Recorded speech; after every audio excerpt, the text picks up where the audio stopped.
है। कारोबार इज्जत वाले लोग करते हैं जिनको कमा के खाना आता है।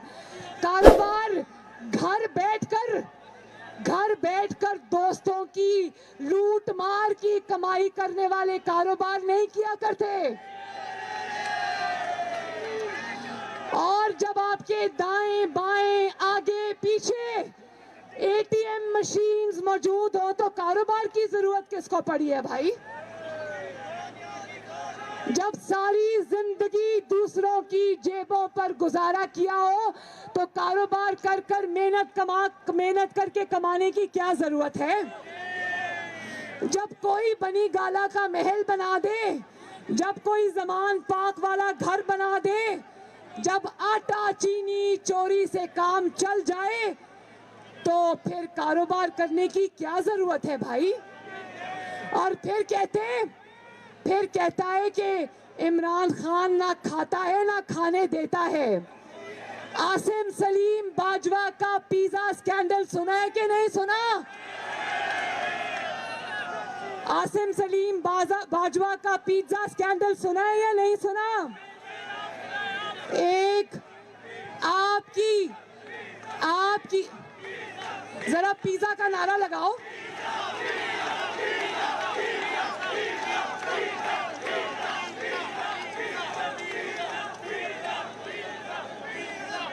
वो जो सरकारी मुलाजिम जो आपके टैक्स से पैसे और तनख्वाह लेता था, उसने अचानक अरबों रुपए के असासे बना लिए और वो जब इस्तीफा देने आया तो उसको कहता है नहीं, तुमने इस्तीफा नहीं देना क्योंकि तुम्हारी जरूरत है मुझे मतलब है। और फिर कहते हैं मैं एनआरओ नहीं दूंगा। अभी देखो ये परवेज इलाही को कौन कहता था? जरा मुझे मुल्तान वालों ये जवाब दो कि कौन कहता था पंजाब का सबसे बड़ा डाकू परवेज इलाही है? कौन कहता था? और आज जब अपनी इक्तदार की कश्ती डूबती नजर आई तो उसके कदमों में जा बैठा। उसको कहता है कि अल्लाह का वास्ता है मुझे एनआरओ दे दो। और जिसको पंजाब का सबसे बड़ा डाकू कहा, उनके बड़े भाई को कहता है कि मुझे आज से आप परवेज इलाही समझे। और फिर कहता है कि मैं एनआरओ नहीं दूंगा।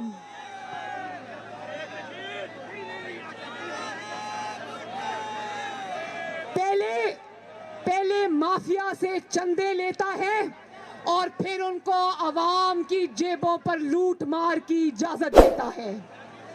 एनआरओ भी देता है, खाने की इजाजत भी देता है, और जो सरकारी अफसर उसको कहता है कि ये तुम गलत कर रहे हो, उसको उठा के बाहर फेंकता है।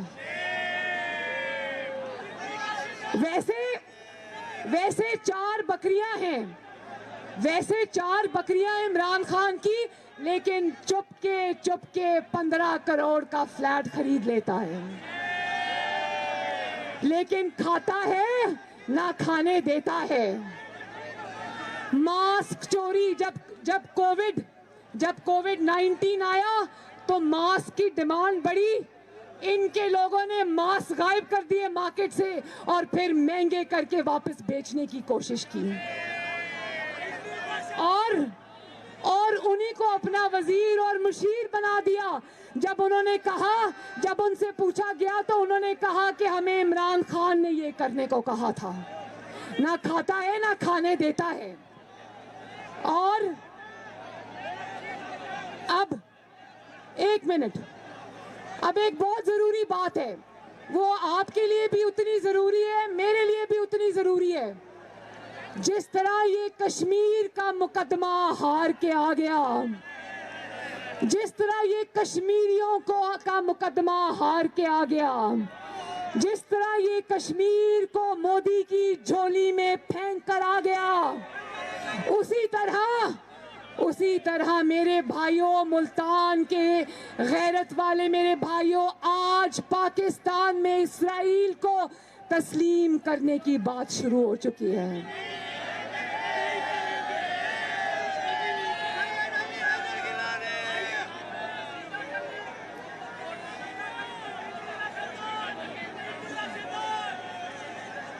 मुल्तान की आवाम ये पूछती है, मुल्तान की आवाम इमरान खान से पूछती है कि पाकिस्तान में अचानक इसराइल की हमायत की तहरीक कैसे चलना शुरू हो गई? ये मुहिम कौन चला रहा है?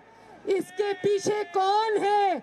और पाकिस्तान की आवाम ये जानना चाहती है कि क्या इसराइल के हक में चलने वाली मुहिम के पीछे भी सिलेक्टेड और सिलेक्टर्स एक ही पेज पे हैं या नहीं? और आगे कश्मीर का इलेक्शन आ रहा है। इसने कश्मीर ना सिर्फ मोदी की झोली में फेंक दिया, बल्कि कश्मीरियों के खिलाफ गद्दारी के पर्चे कटवाए।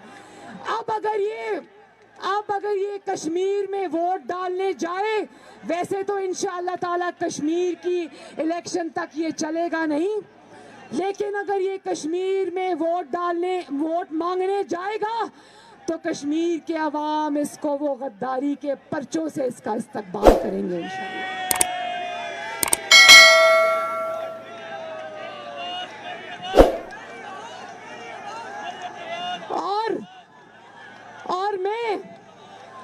और मैं मुल्तान के अवाम के साथ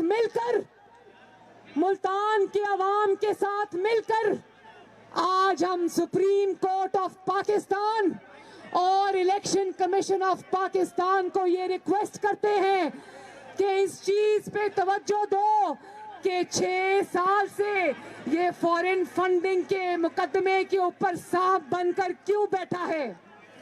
अवाम को बता दो। जब आपको ये पता चल गया ना, मुल्तान के मेरे भाइयों, जब आपको ये पता चल गया कि ये फॉरेन फंडिंग का मुकदमा क्यों चलने नहीं दे रहा आगे, क्यों इदारों को इस्तेमाल करके ये फॉरेन फंडिंग का केस रोक कर बैठा है, और किस ने बाहर के मुल्क से इसको अरबों रुपए दिए हैं, वो बहुत बड़े सबूत हैं। अगर वो अवाम के सामने आ गए तो अवाम को पता चल जाएगा कि इसराइल के हक में आज जो मुहिम चला रहे हैं उसके पीछे कौन है। और आखिर में क्या मुल्तान के अवाम भी मेरे साथ मिलकर उस जज को ढूंढ रहे हैं जिसने इसको सादिक और अमीन करार दिया था? किसको? आज वो जज साहब भी, वो शख्स भी आज मुंह छुपाते फिर रहे होंगे कि किस इंसान को मैंने सादिक और अमीन का सर्टिफिकेट दे दिया। हम जानते हैं, कौम जानती है कि वो सादिक अमीन वाला फिक्स्ड मैच था। और जिस तरह अपने सादिक और अमीन के सर्टिफिकेट देने वाले को इसने मुंह दिखाने लायक नहीं छोड़ा, इसी तरह अपने सिलेक्टर्स को भी आज इसने मुंह दिखाने के लायक नहीं छोड़ा। भाई, सिलेक्टर्स की भी दाद देनी पड़ती है कि चुन के नाअहल और नालायक तरीन शख्स को हमारे सिरों पर मुसल्लत कर दिया। जिस नवाज शरीफ को नाअहल करार दिया, उसके वक्त में 2 रुपए और 5 रुपए की रोटी थी, और सादिक अमीन के दौर में आज 30 रुपए की रोटी है। जिस नवाज शरीफ को नाअहल करार दिया, उसके दौर में 50 रुपए की चीनी थी, आज 120 रुपए की चीनी मिल रही है। जिस नवाज शरीफ को नाअहल करार दिया, उसके दौर में 30 रुपए किलो आटा था, और आज इस सादिक और अमीन के दौर में 90 रुपए किलो भी आटा नहीं मिल रहा आवाम को। जिस नवाज शरीफ के दौर को तुमने नाअहल करार दिया था, उसके दौर में मजदूर और गरीब पेट भर के खाना खाता था। इस सादिक और अमीन के दौर में गरीब भूखे पेट सोता है। और अब आखिर में पीडीएम की तहरीक इस हुकूमत को घर भेजने की तहरीक अपने आखिरी मराहिल में दाखिल हो चुकी है।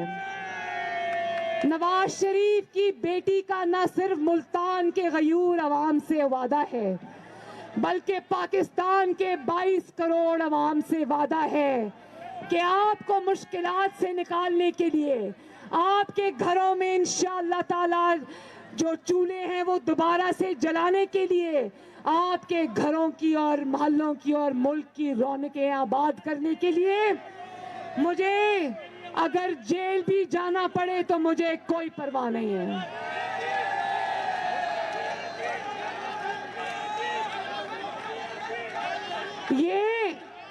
ये जेलों में जाना, बेगुनाह जेलें काटना और डेथ सेल्स में सजाए मौत की चक्कियों में रहकर आना एक हकीर सा नजराना है जो मैं आपके कदमों में पेश करती हूँ। इससे पहले कि पीडीएम पाकिस्तान डेमोक्रेटिक मूवमेंट अपने अगले लाहे अमल का ऐलान करे, इससे पहले कि तुम्हारे लिए और तुम्हारे करता धरता के लिए मुसीबतों के नए पहाड़ खड़े हो जाएं, खुद इक्तदार छोड़ने पर इत्तफाक कर लो। पीडीएम फैसले करने वाली है, फिर ना कहना कि बताया नहीं। मरियम नवाज शरीफ आज आपको खबरदार कर रही है, फिर ना कहना कि बताया नहीं। मुल्तान के अवाम जिंदाबाद, मुल्तान के गयूर अवाम जिंदाबाद, नवाज शरीफ जिंदाबाद, पाकिस्तान डेमोक्रेटिक मूवमेंट जिंदाबाद, पाकिस्तान पाइंदाबाद। अल्लाह ताला आपका हामी और नासिर हो, अल्लाह ताला आपको खुश और आबाद रखे। जीऊंदे रहो, हंसते रहो, बसते रहो।